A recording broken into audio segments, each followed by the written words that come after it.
Hello, everyone. Welcome to Facility Compliance Think Tank presented by Soleran. My name is Lance Woolf, and I'll be your moderator for today's webinar. And this is the first webinar in our three-part series related to navigating the new normal. Today's subject is best practices for your most organized survey. This webinar has two purposes. First, we want to discuss the best practices in the areas of facilities, life safety, emergency preparedness, and compliance-related topics. And second, this series of webinars was created to help healthcare professionals network together and share ideas. We want to see this network grow. A little background on me. Again, my name is Lance Woolf, and I'm the Director of Life Safety Compliance at Soleran. I'm a former Life Safety Code Surveyor for Joint Commission, and I have 17 years experience in hospitals at the Director, Senior Director level. During that time, I oversaw engineering, emergency preparedness, safety, biomed, security, and environmental services. Well, here's today's speaker lineup. First, we have Clarence Jones. Clarence is the Director of Facilities Management at Atrium Health, located in Charlotte, North Carolina. Clarence has been with Atrium Health for 23 years. He's the director within the Facilities Management Group, overseeing the regulatory compliance, fire and life safety group, and corporate POM support service teammates. Clarence works with Joint Commission as an intermittent life safety code specialist surveyor and is a certified yellow belt. Clarence has his bachelor's degree in business administration and his master of science in management and leadership from Montreal College. Clarence is also a certified healthcare facilities manager. Next, we have Chris Kolbash. Chris is a facilities management leader at Atrium, also in North Charlotte, North Carolina. Chris has been a senior specialist within the facilities management group as part of the regulatory compliance team in POM support services. Chris serves as the institutional biosafety officer for Atrium Health and manages research safety compliance programs. Chris has a bachelor's degree in industrial hygiene and a master's degree in public health, both from Ohio University. Chris is certified in comprehensive practice of industrial hygiene by the American Board of Industrial Hygiene and with over 20 years of experience. Chris is a member of AIHA, ABIH, ASHE, and NCHEA. And last, we have Clayton Smith. Clayton is the VP of Facilities Operations at Children's Health Systems of Texas. Clayton is one of our facility compliance think tank members, and he has over 15 years of experience in healthcare facilities management, as well as 10 years in construction management and design. He currently is the VP of Operations in Dallas, Texas, where he oversees 3 campuses totaling 5 million plus square feet of hospital, clinical, and business occupancies. Clayton earned his bachelor's degree in construction management from Missouri State University and his MBA from Webster University. Well, we appreciate all of our speakers taking time out of their day to provide us with their knowledge on this topic, and I'm sure it's going to be informative for everyone here. Little housekeeping items is each panelist is going to have about 15 minutes utilizing PowerPoint slides. So take screenshots and feel free to use this webinar as a reference in the future. After our speakers have presented today, you're going to have about 10 minutes for a live Q&A session. So please use the Q&A button at the bottom of your screen, not the chat, specifically the Q&A button to ask any questions. And if your toolbar disappears, just scroll your mouse over it and it will reappear. And on the last slide of this presentation, we're going to have FCTT's web address on it, so you can utilize the site to help you network in the future. Well, let's go ahead and get started on the webinar. I'm going to kick it off by giving you a few minutes from our surveyor's perspective of best practices on your most organized survey.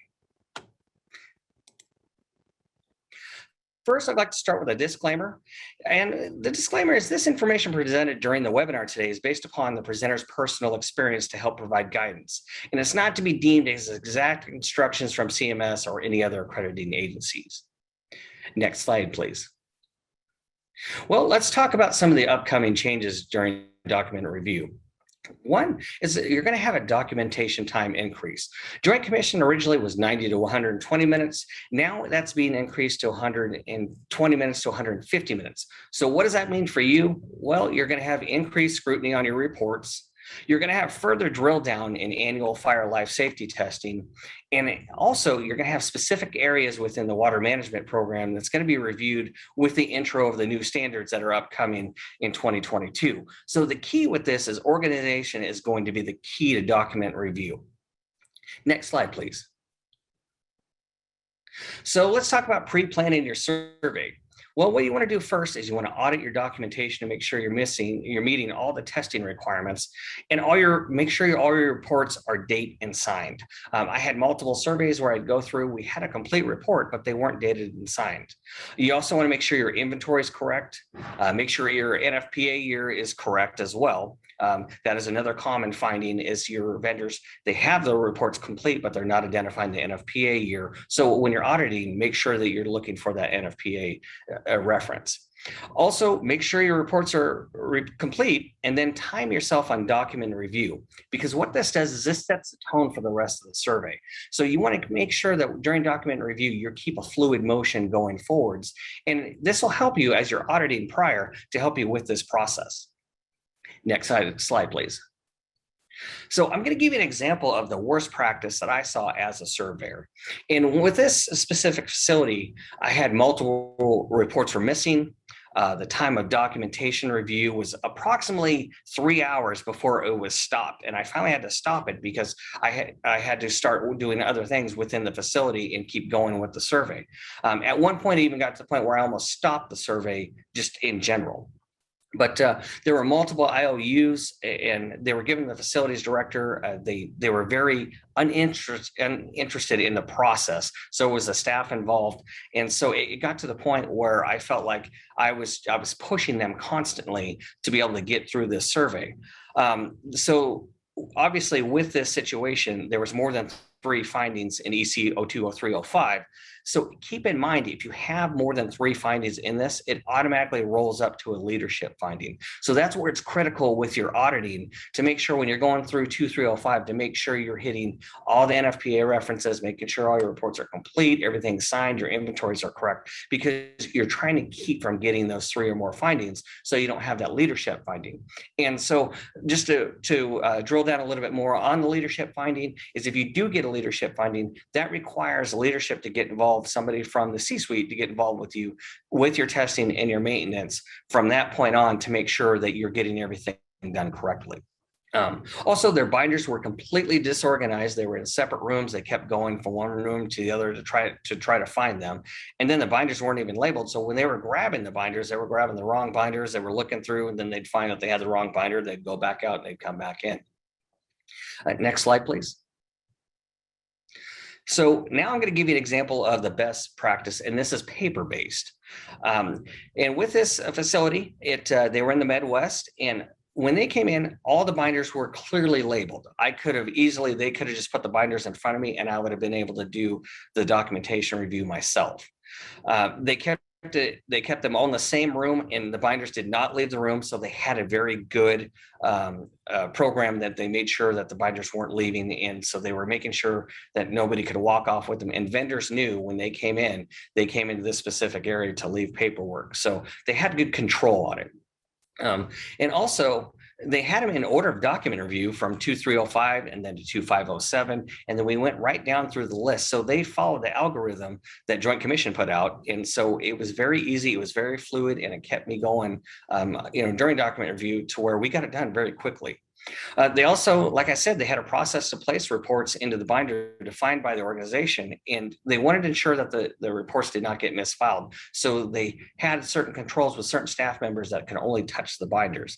And then the binders were also numbered on the outside with a matrix of where every report was filed. Even though they had already had the binders clearly labeled, there was up on the wall, they had a matrix there and that they followed on everything with the binders. So like I said before, I seriously could have sat down in there by myself, and I could have done the document review, and even though I'd never been in that room before, and been able to have it completed within a pretty good amount of time. Next slide, please. Now let's talk about some of the future trends with documentation.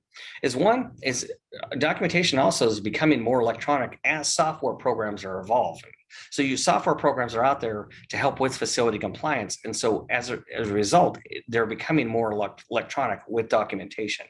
Also, your vendors, they're currently transitioning electronic documentation. And the reason why they're doing it, because just like everybody else in the facility, they're required to do more with less. And the biggest key is they're wanting to increase efficiency so they can do more with less. Also, you have facilities that are upgrading their current software programs to meet electronic and operational demands just within the facility. So they're also reverting to electronic documentation as well. And then last, and this is something that's already started, but staff is starting to enter in the workforce, and they are technology based. The younger staff that are coming in, they're not paper based. And a perfect example of that was I was working with a client last week in Flint, Michigan, and one of the individuals that I was working with was a younger gentleman, and he was very comfortable with technology, but when he grabbed a binder and he started looking through it, he was struggling. And he told me his specific words were, he said, paper stresses him out because he didn't understand it. He doesn't like it. He understood technology. But then when we looked on the other part of the electronic documentation that was computer based, he flew through it. So that's going to be a trend that's going to come in with the younger workforce. So you're going to want to keep that in mind, especially even with hiring staff as they come on board. Next slide, please. So let's talk about the best practice I've ever experienced. And this hands down was the best survey I'd ever experienced. One, and this with this specific facility, all documentation was electronic. And the information, I was in a conference room, the information was projected on to a screen, a large screen, and it had a breakdown of the full report. And the first page immediately indicated the inventory pass and the fails. The staff present, they knew the system like the back of their hand, and they'd already become so involved with document review process, they knew exactly what area to go to next. So it became more of, instead of me surveying the facility, it became more of a presentation instead of a document review. The facility, they knew the algorithm, they knew where I was going, and they basically presented the information to me to where I didn't even have to ask many of the questions on down as I went down 2305, 2507. They knew exactly where I was going, and they had it so organized to where we just went through the process. And like I said, it was almost like watching a show because it was a presentation to me. Next, it was clear, as I said, it was clearly organized, and the individuals present, not only were the ones present knew how to drive the program, they also had people in the background that also knew how to drive the program as well. And that is a recommendation: is you have more than, if you are going electronic, have more than one individual. The recommendation is actually have about 4 that can drive this. In case you have any situations where somebody leaves the facility, somebody is unable to come to work that day, for unforeseen circumstances. So make sure you have plenty of backup. All the discrepancies that were found during the testing, they had the documentation attached showing the retesting, and the loop was closed. So there was no questions. I didn't even have to ask the question. They already showed that they were closing the loop, and the documentation was immediately attached to any type of discrepancies that they had when they did their original testing. Also, document review became, like I said, it's more of a presentation. So with this document review, it was so organized, it was so well presented. We were done in less than 60 minutes, and I believe it was about 50 minutes that they went through document review. And this was a fairly good sized facility. Next slide, please. Well, with that, that's the end of my presentation. But I'd like you to remember the last slide in the individuals that I spoke about in the best practice that I ever saw. And I'm very honored to be able to introduce these 2 individuals. And first is the director, Clarence Jones, and second is Mr. Chris Kolbash. And these are the individuals that I actually surveyed their facility, and this was the best practice I'd ever seen. So these individuals have some great information to be able to pass on. Clarence, Chris, you there? Yes, sir. Thank you, Lance, for that warm introduction. So for those online, please know I'm recording this to make sure that my leadership can hear all the great things that we do when my evaluation come up, and maybe we can reflect some of that. So as Lance did say, I've been privileged to be a teammate with Atrium Health for over 25 years, and I'm also a teammate with the Joint Commission. So there's a little bit of inside trading going on there. I have the opportunity to be both a customer and an employee with the Joint Commission and learn some of the best practices and some of the things that surveyors may be keening in on. When Lance reached out to us and asked us would we be willing to have a conversation and share some of our best practices with you guys, we were excited. So I reached out to Mr. Kolbash, who's conversation for us, and discuss our program within Atrium. This program has been building for years. Chris and I received some of the hard work of some of our other teammates as it's passed down. But I won't hold you back any further. I'm going to let Mr. Kolbash go over where we are at Atrium and what we do for electronic documentation. Thanks, Clarence. What I will say is it looks like 3 of us got professional headshots and 1 of us got the Fisher Price My First Headshot experience. I'll let the audience figure out which one's which. So go ahead, next slide. For those of you who don't know Atrium Health, we are headquartered in Charlotte, and I thought it was important to share our mission today. So it's a very simple one. That's to improve health, elevate hope, and advance healing for all. And that's a more recent mission statement that I think all of our teammates have grasped onto and really believe in. So go ahead to the next slide. And just briefly wanted to share how large we are because it plays a role in some of the slides later in terms of some of what we're thinking for the future. So we have about 18 acute care facilities in the Charlotte market. We also have 2 systems in Georgia and academic medical center in Winston-Salem, North Carolina. So that is sort of our scope. Go ahead to the next slide. And this just gives an idea about that current size. We have quite a few teammates, lots of hospitals, EDs, that sort of thing. So I just wanted to share that so you could see just what Atrium Health is all about. Go ahead, next slide. So on our journey to electronic compliance books, what I thought we'd talk about today is what we were doing in the past, why we decided to go electronic, and what went into making our life safety compliance books. And I think if you have some familiarity with Microsoft products, I'm giving away a little hint there in the bottom right-hand corner, but also want to talk about our audits and how we do that through our life safety compliance books and the importance of that.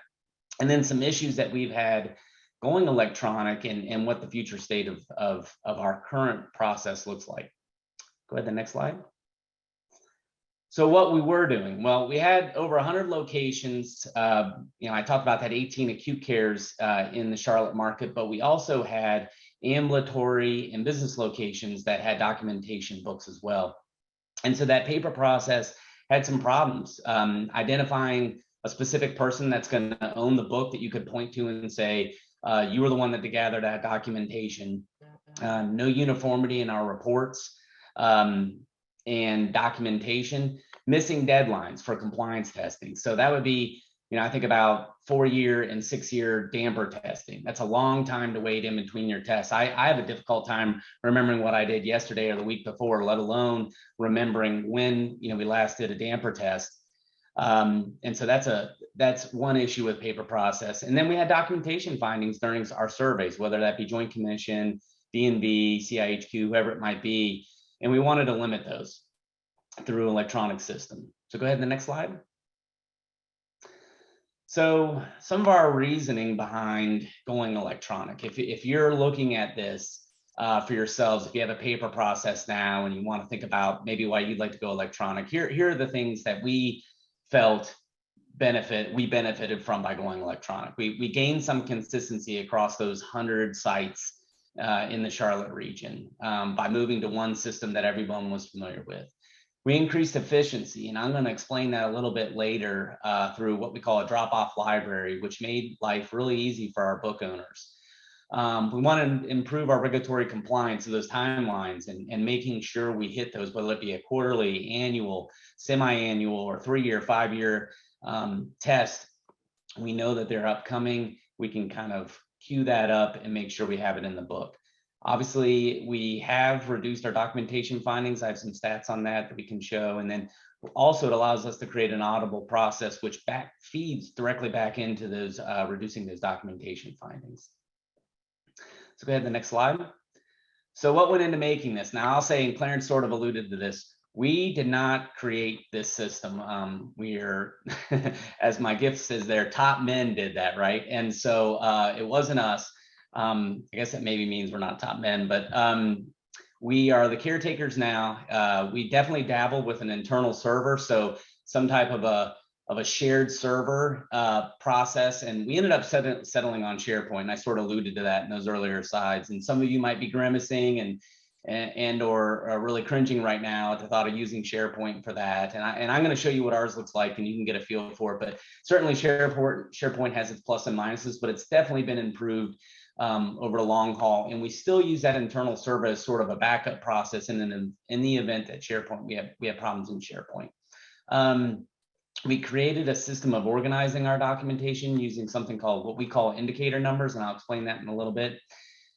We established some document naming guidelines, which really plays into that drop-down library I'm going to show in a little bit. And we got our vendors on board with the idea of doing this because we have to have them. I think Lance mentioned this earlier when he was presenting, is you really got to have buy-in from your vendors because they're going to start providing electronic documentation, and you need certain things on that documentation to really satisfy any type of AHJ that comes through your door and is looking at your documentation. Go ahead, next slide. So this is it. This is our SharePoint site. I apologize for anyone who really doesn't like teal. Atrium is definitely headquarters for teal. I think we even have like our own trademark teal color. So we love the teal, and I apologize if you don't, you're going to see it on a few slides here, but this is the compliance book front page. And so I'm just kind of run you from left to right across. You can see in that first column, we have a facility number. It's kind of small, but we have a facility number for all of our locations. We have the facility name. And then we have the book number, and that's a hyperlink that then you can click on and go directly into the book. And we have that contact. So I mentioned earlier about identifying someone specifically that's going to manage the book. That's that person right there. And then on the far right, we have an announcement list there. And that's just whenever we make changes to the sites, we update an indicator number, whatever it might be, we put it there in addition to sharing it to all of our book owners via email. In the far upper left-hand corner, you see that drop-off library link and indicator documents. And I'm going to talk about that in just a few slides, but that's where those two pieces are housed as well. Go ahead to the next slide. So the indicator numbers. What we created with these was a way to, in my opinion, prevent our book owners from having to know every single EP number, 023, 02, 03, 05, EP7, whatever it might be. Instead, we linked a number, this indicator number, to these certain EPs. And what it does is it sort of eliminates the need to know what those EPs are. And they may change over time, but it's a lot easier to know, indicator 7 is supervisory signal devices than what the EP is for those supervisory signal devices. So here I got an example on the right. We have basically a reference page for each of our indicators, and it goes through what the description of the test is, what the requirements are. It provides a code reference that we're under the current edition of NFPA that we're beholden to, the equivalent that's impacted or tested by this test, and then what the test really is and the frequency of that test. So we have these indicators, and depending on the type of occupancy and the type of building and the features of the building, you could have, maybe up to 42 indicators. You might have less. You could have, in the mid 20s. It just sort of depends on the features of the building. Go ahead to the next page, or next slide, please. So our documentation naming guidelines, I would say this is an area where our book owners probably gnash their teeth the most, and that's because we're very specific about our file names, and you can see what those are right there in the middle column, the D column. But we have our indicator number on the far left, our code reference, which is usually going to be a Joint Commission reference and an EP number. So this documentation and the life safety compliance books are definitely geared towards Joint Commission, and that's because the vast majority of our facilities are surveyed by Joint Commission. But the program does work for other groups like CIHQ, DNV, and things like that. We have a few facilities like that in our system, and life safety compliance books work for them just as well. So we have a short name, and then we have the type of file. Usually we're uploading PDFs. We might have some live Excel spreadsheets that we're using, but that gives you an idea of the type of documents and the requirements we go to when uploading documentation. Go ahead to the next slide.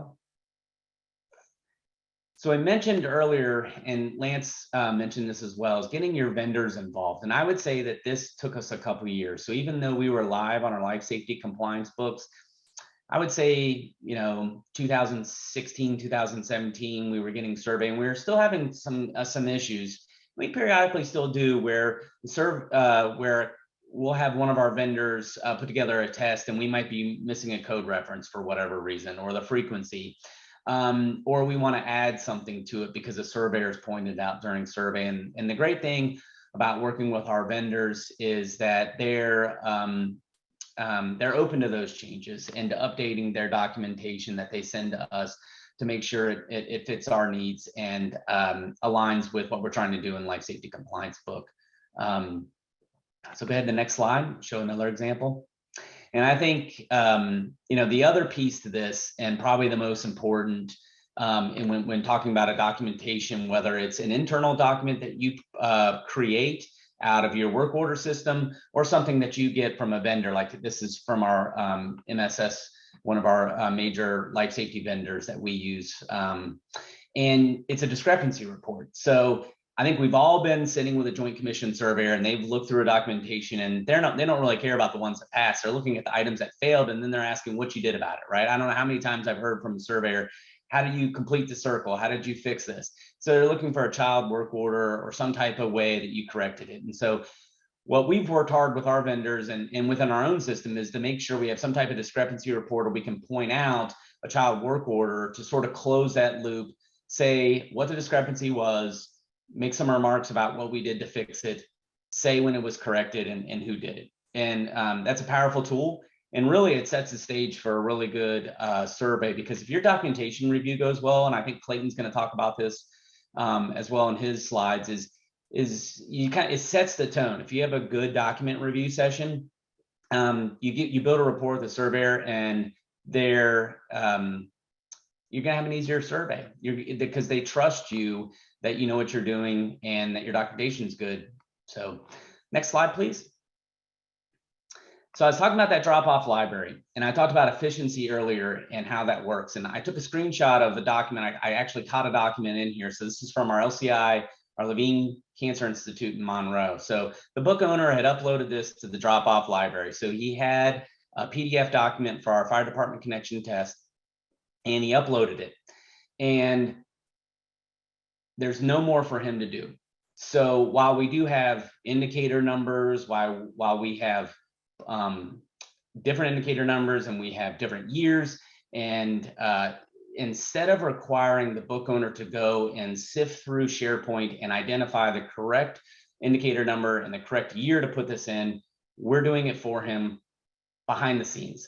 So he puts it in drop-off library, and then we have a Microsoft Flow process that basically sits on top of SharePoint and grabs these documents and puts them directly into the SharePoint where they need to be. And that's why the naming convention is so important, because it's looking for those years and the book number and the indicator name to drop it directly in to where it needs to be in the book. So we're eliminating some human error, we're eliminating time, and we're automating that process of basically they just got to upload it here, and from there it's taken away from them and automatically filed in the correct book at the correct time. And so that's a big efficiency appeal to that for our book owners. Go ahead and next slide. So what I did is I wanted to show you, instead of doing screenshots, I wanted to show you a video of how this works. So I'm going to just talk over while this is scrolling through, and I'll highlight some of the things I'm working as it loops. But if we were surveying, I would click on a book. Let's say this is Caroline's Medical Center. Surveyor says, okay, here's the book. I have my indicators here on the left, and I'm just going to pick one. So fire and smoke dampers. And you can see we have all the years there of the fire and smoke dampers for Caroline's Medical Center. And I pick one, and it brings up our 4-year damper inspection test in the business occupancy portion of that building. And we have the report here, and it scrolls down, and you can see what passed, what failed, and there at the bottom it clipped, but we also have a discrepancy report. So the other thing that I want to mention as I scroll here is you can see we have our defined indicator documents. So what that is that's those references I was showing on earlier slides. We have that here as a reference as well. So if anyone wonders what an indicator is, what the requirements are for that indicator, they can look at it on the point on the SharePoint site. So that's it in a nutshell. It works very well. And you kind of get a feel based on that video of what we're trying to accomplish through that SharePoint site. Go ahead to the next slide. So auditing, we do audit this. I have a team of auditors and we have a self-audit process. Let me talk about that first. So our book owners annually every year do their own self-audit of the book and look for things that they need to fix. Semi-annually, our regulatory support team is auditing the book, and that's a two-step process.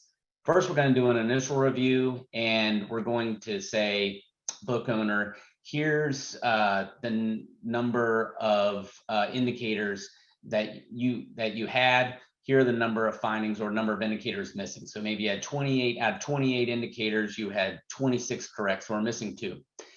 What we're then doing is we're giving them a couple of days, just like a joint commissioner or another surveyor would, an IOU, as Lance mentioned earlier, to give them time to find that document, just as you would probably get from a surveyor. And then we're going to, after a day or two, we're going to come back and do a final review. If they found a document and uploaded it, great, we can check that off. And we're going to give them a sort of a final report that says, you know, here are your number of findings, or here's how many indicators you were missing. Overwhelmingly, I'll say that I'll talk about that in just a second. Go ahead, go to the next slide. I want to show our stats first before I touched on that point. So when it comes to auditing, we've done almost 140 between last year and this year. And that initial audit process, we usually find between 3 and 4 findings and that we're asking the book owner if they can to fix. Then we go back for our final audit, and we're usually averaging less than 1 finding. And oftentimes, and this is what I was going to mention earlier and I stopped, is that is usually related, in my opinion, to our fire drill matrix. So we've done a fire drill maybe within an hour or on the same day or something like that. That's something that can't be fixed and updated. You can't backdate something. And so a lot of times our findings are from that piece, and that, you know, that we need to fix. But what it translates to, this audit process, is we're fixing things in real time before a surveyor comes. And then what that leads to is no documentation findings. So we haven't had any findings in our 2021 survey cycle.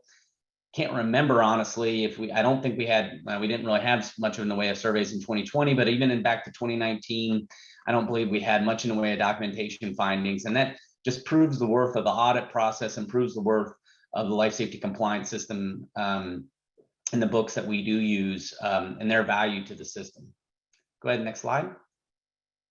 All right, so we definitely have had issues. So I don't want it to sound like it's all rosy. And, you know, Lance talked us up, but when the site works, it's great.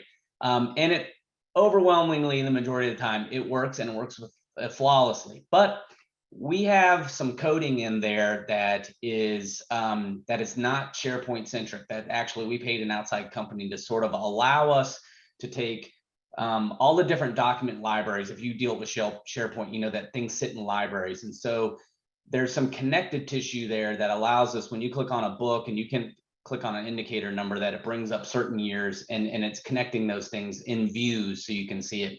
So anytime Microsoft maybe make a change that, we might have a problem. And so we have to fix it. Or during survey, Murphy's Law happens, right? You got a leak on the day of survey and your roof that you weren't expecting. And we also have an internet outage. And so that would be problematic. We've never really ran into that. We've had some issues with SharePoint where it doesn't reload, or someone might be having a problem remotely, because we have had to do remote book reviews here recently during COVID. So when that's happened, we've always had someone else lined up to pick up the process. Could have drop-off library issues. Oftentimes, if someone puts in the drop-off library, put that document in incorrectly, or they label it incorrectly, it just stays there, which is actually a good thing, because you can go back and fix it. Future support of SharePoint. So if Microsoft ever decides, you know, just change some things, we would then be left with a system that is either going to not be supported or potentially goes away. And that's something that we're always aware of and cognizant of. And the other problem might be that someone deletes something. So book owners have access to their books. We have a lot of read-only views available to a lot of people in the system. Book owners can manage and delete things and add things, and our regulatory team can do the same. But sometimes we've had one instance in the past where someone really got into the cockles of SharePoint and deleted something that they shouldn't have, and we lost that view of clicking on the book and seeing the indicators in the year next to it. We just lost the cross links. We were able to build that back, and we've since corrected the ability to get into that deep of a level of SharePoint. But that's something to be aware of when you're thinking about your system. Who has access to it? What level of access do you want them to have? And how much trust you want in the people who are working on your documents to make sure we don't have issues with that. Well, Chris, that was great information. Thank you for everything. And Clarence, both of you, thank you so much for the time and the time you took today to go through and show us what you've went through. It's definitely excellent information. I know it's information that everybody on the presentation today is going to be able to utilize. Thanks, Lance. So now we're going to go ahead and move to Clayton Smith. And Clayton, you're going to talk about how to effectively manage a virtual survey. Thanks, Lance. Yeah, we've been at Children's Health here in Dallas. We've been through a number of virtual surveys and have a lot of experience. And as a matter of fact, we're in the middle of one right now. And based on the lessons learned so far, I got a great team, and they're actively managing that virtual survey on the last day right now. So it gives me an opportunity to come out here and talk to you. Next slide, please. So the virtual survey is two pieces, like every other survey. It's document review, and then it's the site walk. And we talk first about how do we manage document review in a virtual survey versus an on-site survey. And number one, it's time to move away from binders. I tell my team all the time, it's 2021. Let's use all this technology that we have. And to do that, we need to be very, very organized in our electronic documents. Christopher and team had a great example of how they've done it for their hospitals. Here at Children's, we actually take every EP and create a cover sheet as the first sheet for every EP. And the idea there is it's going to answer all the questions before you get to any of the backup. All right, so that cover sheet has to include the chapter and the EP for each element of performance, the frequency of the testing, the date the test was conducted, the individual responsible for that testing. And we say that's someone on our team. That's an in-house person. Even if it's vendor supported testing, somebody on our team pulled that testing together and is testifying that they're the ones who are responsible for that. And we use e-signatures in the PDF just to show that that person signed off that they're the ones responsible for that. We always include the testing methodology to make it very clear what are we doing and how are we going about this test. Next is the inventory of assets. And I think this is where it's most critical that we have this accurate and clear and clean.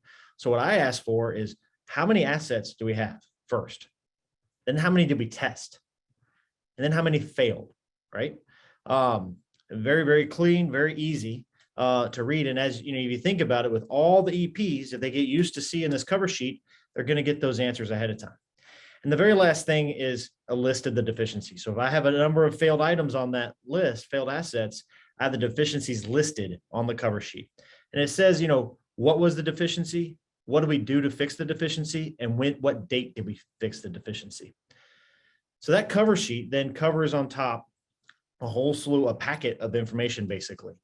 And behind that would be the work order that we use as kind of the trigger for the PM or the test that needs to be done.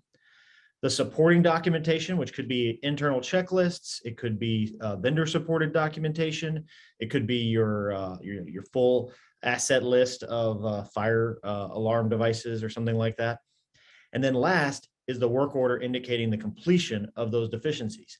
And every single packet of information is ordered in the same way. That way, as a surveyor reviews it, they get used to what is the process and how does that work. And then, sorry. Next slide, please. The next thing we did in both our mock surveys and in our actual Joint Commission virtual survey was that we were asked to upload all of our information to a cloud share so the surveyor could read that. That is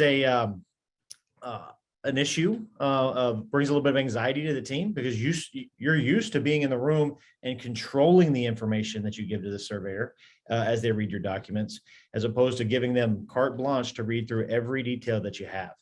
That's why it needs to be why it's so important for us to be organized and clean and have a clear process that's repeatable for every element of performance. Makes it easy for the surveyor to understand what they're looking at and get through your documents quickly. The other thing I tell my team over and over again is highlight your deficiencies.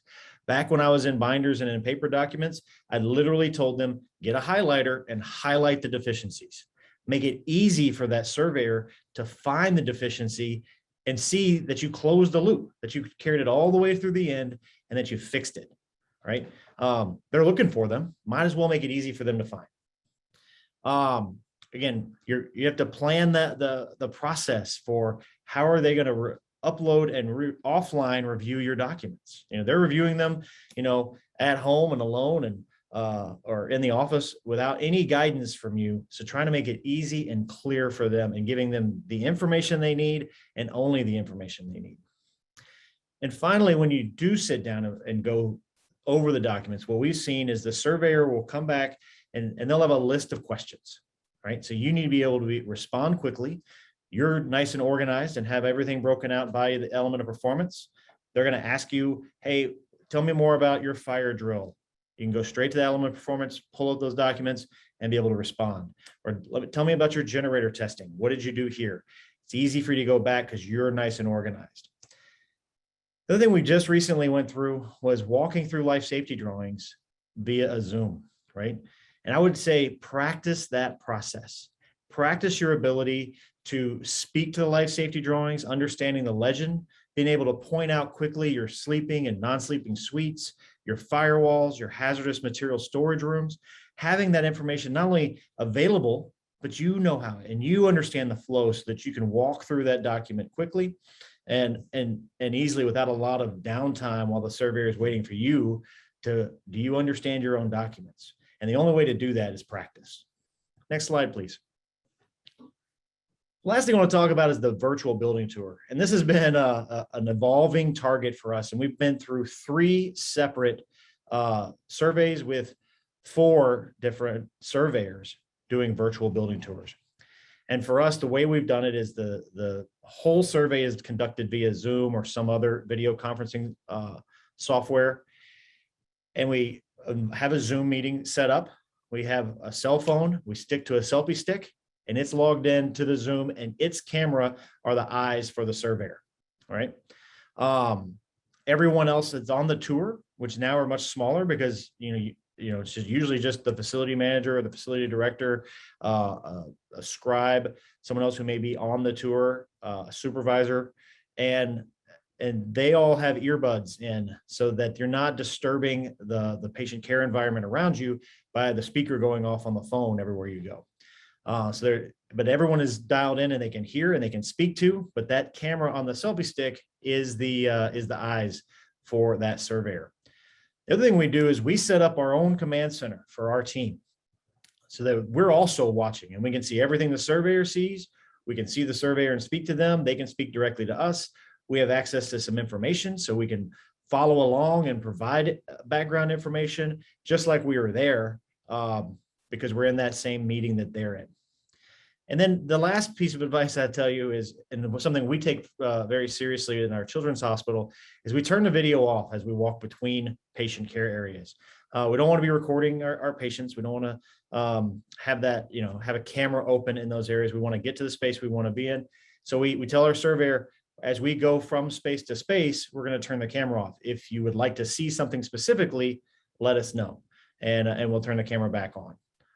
The other option when they say, I would rather not, well, then we point the camera to the ceiling and as we walk, they get to see the ceiling. And we're very proud of the work we do managing our ceilings and our ceiling tiles. So we let them see that the entire walkthrough. Next slide. So that's how we manage our virtual surveys and what we do. So far, we've been very, very successful. We build good rapport with our surveyors. As we talk through documents and they trust us based on our organization and our cleanliness of our documents. it makes that part of the survey go easy. And then the virtual survey, as the virtual walkthrough is just a time for us to spend some time together and show off what our team has done so well.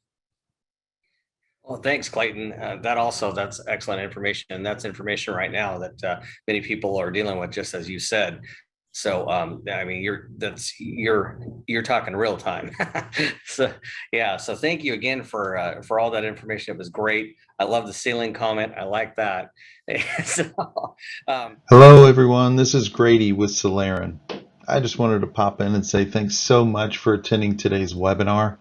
And I wanted to briefly introduce you to Soleran and ICM. Soleran has been developing software solutions since 2004. We've dedicated ourselves to developing an intuitive set of solutions specifically for healthcare facilities. We've also developed the market's only true ICM platform. ICM stands for Integrated Compliance Management.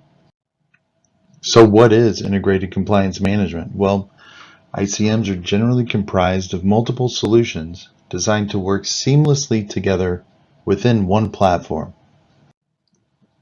There's literally hundreds of systems and processes across multiple departments used to manage healthcare facilities. ICM is simply taking all of those solutions across all departments and putting them all in one integrated platform. Doing this allows you to store all of your information in one place with one single point of entry, and ICM helps you enforce your best practices with less overall administration, easier training since there's only one interface to learn, and more importantly, it can actually do work for you. Having all this information in one place gives you better visibility, trending, and analytics across your entire system. Soleran's ICM consists of 6 individual suites that include work orders, rounding, permitting, vendor management, project management, and security management. Each ICM suite consists of 5 to 8 different applications that can be used individually, but you're going to see the most benefit when it's used as part of an entire suite. Of course, ICM's unique benefit comes when using multiple suites across the entire platform. Bringing this information together in one place across all departments gives you better visibility than what you've been able to achieve before across the entire hospital or even your entire healthcare system. When your data starts working together across an ICM platform, you'll be able to better visualize your data using new tools like the Regulatory Survey Dashboard or the fully integrated Life Safety Plan Manager. I know I went through this really quick and at a really high level, but I just wanted to introduce you to Soleran, ICM, and these tools that will ensure that you're ready for your next survey. If you'd like to learn more, contact us at Soleran.com anytime. We'd really appreciate you attending the webinar today and hope it's informative and useful for you to manage your facility better. Lance, back to you. So I think what we're going to do is we're going to open up for some questions, do a little Q&A, and we already have some questions in the queue. So we'll go ahead and start with that. And I think we'll go ahead and start with, let's see which one we have here. Let's go ahead and start with Chris. Chris, the question is, this question's for Chris. How long did it take you to transition the current system you use? I believe you already alluded to that, but I think they're asking a little bit more detail. Yeah, it's probably from paper to full on a couple years. There was some iterations of the SharePoint site before we really got it the way we wanted it. So, it was a couple years, and also getting buy-in from everybody, training everybody up on the SharePoint site, and then also working out the kinks of the site itself. And some of that coding I was mentioning is always something that we had to go through. And it's certainly, so I'd say it was a work in process for a couple years all total. Works well now, but we still, have to tweak things here and there. Okay, great. And then we got another one here. Actually, Clayton, since you just since you were just finished talking about this, we'll go ahead and get you with this one. So the question is, since you're in the process of transitioning right now to electronic documentation, how are you handling the vendors that are refusing to convert their paperwork to electronic? That's it's an interesting situation. We have vendor pushback in a lot of areas right now. And I typically go back to my team when they say, hey, the vendor doesn't want to do that. And it may be wrong, but I often say it's the golden rule, guys. We have all the gold, we make all the rules. So I hate to be that way sometimes, but when we have needs we have needs in our organization to do what we need to do and in the industry. And we ask vendors to do that when we can't do it ourselves. And if you don't want our money, we'll give it to somebody else. Yeah, that makes total sense. Yeah, and you're absolutely right. I had to do the same thing when I was transitioning electronic documentation. When I was facilities director, it was basically the same conversation. So, okay, next question. And this one's going to be for Clarence. I think this one will fit you the best here, Clarence. And the question is when you decided to transition to electronic documentation, did you receive any resistance from the administration or staff, or are you currently receiving any resistance? Yes to all. The resistance that we got the most was from teammates who, as you kind of alluded to early in the presentation, that are seasoned and don't have the knowledge or the want to do a bunch of electronic documentation. So our leadership knew that from the beginning, and what they did was worked in easier ways for them to adapt. Limiting the amount of time someone has to log onto a computer to upload a document, having the nomenclature already out there, what they have to put in. I think the other part about this that Chris and I have seen is that we do still have some managers and directors who say, just in case your system fails, we have one of those Murphy moments that we all have doing survey activity.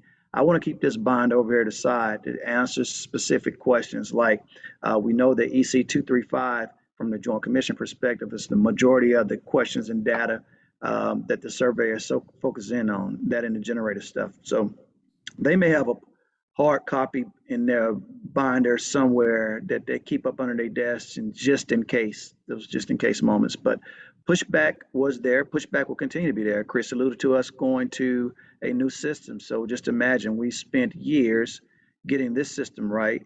And now as we think about transitioning to another format and will require us to do something different, I'm sure that we will have teammates to say, well, they like this format because they finally got used to it. So yes, sir, we did. All right. And then next question, I believe, well, actually I can answer this one. So the question is, if you're considering moving to electronic documentation, like the example that we provided, when would be a good time to start that transition? So for me, my recommendation is definitely do it after your survey. Make sure that you have a full 3 years to plan that. I've seen people that have transitioned over as quick as a year, because you want to make sure you have a paper.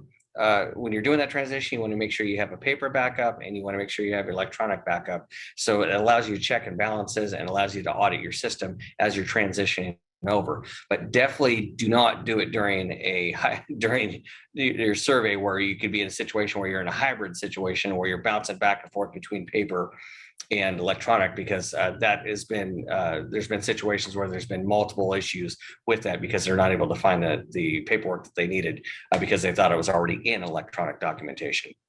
So that and that would be my recommendation from there, is just wait till you get done with your survey. Then and you can pre-plan before your survey, but as soon as that survey is done, then that's when I would step in and start doing that transition. And actually, Clarence, I'm gonna, with your experience, you got any examples, anything you want to add on, as you're going around with some of your experiences? Absolutely.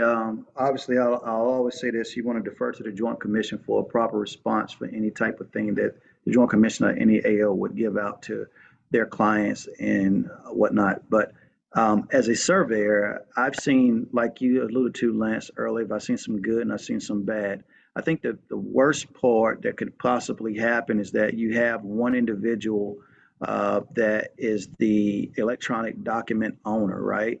and that person isn't available through survey, so panic kicks in. So like you said earlier, you want to have more than one person available. I think from the other perspective is that the documentation from the books themselves, rolling in a cart with 30 binders as per rolling in a cart with 4 binders is sets the tone for the surveyor. So if you're out there and you want to stay with a paper type documentation, the Joint Commission and any other AOs that we deal with, they'll accept anything you got. But if you have it in 31 binders, it becomes confusing and you're trying to flip through binders and you're taking time away. If you got everything set up right and it's in 2 binders or 1 binder, 3 binders, then you can flow a lot quicker. And I would just say be mindful that you allude to this as well, that the Joint Commission has changed their ECEM process. So the EC tour that we used to do, the EC tracer that we used to do has been taken away. And a lot of the stuff that we would go over on the EC tracer is now done in a documentation review. So you're pressed more to get things organized and get it done on time. But and I will leave with this one. I also, whenever I am on survey, I like to level set with the organization that I'm with, who's at the table. Because at any given point, out of the almost 80 plus life safety surveyors, you can have someone who specialized in safety. You can have someone who specialized on tools. You can have someone who specialized in emergency management. Any of these people are all great teammates. They're all great people to work with, but their level of expertise may vary just a little different. So I may have someone come in that has a strong EM background and they concentrate a little bit more on the EM standards or the EC standards than the life safety standards. Then I may have someone who's, we had one surveyor recently that's a design engineer. So he hit us with things that we had no idea were coming. Now, he didn't cite us for these. He's very educational. And most of the things he pointed out, we were right on, but to have that different level of expertise is what we have to deal with it on the client perspective as per the surveyor's perspective. Yeah, that's great information. Yeah, and you're right. Actually, I speak about that as well. Is just talk to your surveyors and ask them. Just as soon as your building orientation is going on, just ask them what their background is. Get an idea of what their strengths are, and and use that information to help educate yourself, for the future. So, well, we're starting to run out of time. So I think that's going to be the end of today's topic. So I want to thank Clarence, Chris, and Clayton for their time today. Really, this was great information presented that we could all benefit from. We were already getting chats, in the chats, excellent information. So thank you again for everybody for your time.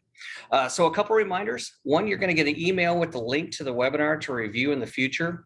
And 2, we want to encourage you to share this information with your colleagues and get them involved in our future webinars. Like we said earlier, we want to get this, network to grow.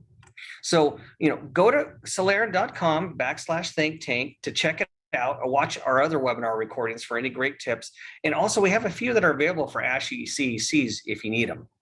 So in closing, we want to encourage you to use Facility Compliance Think Tank Q&A in the group on LinkedIn to get any additional questions answered by industry experts, because we want to remind everyone that this is an area to interact with other professionals in the healthcare field. And plus our panel experts will be included within this group as well, including the ones today. They're members of this group as well. So keep in mind, our members consist of directors and facility compliance leaders all over the country. And staying with today's topics, I also want to encourage you to refer to Soleran's website for multiple tools that we have to provide to assist you with maintaining facility compliance as well, including the topics that we were talking about today. Well, that concludes today's webinar. Soleran and our speakers would like to thank you again for joining us, and we look forward to seeing you next time.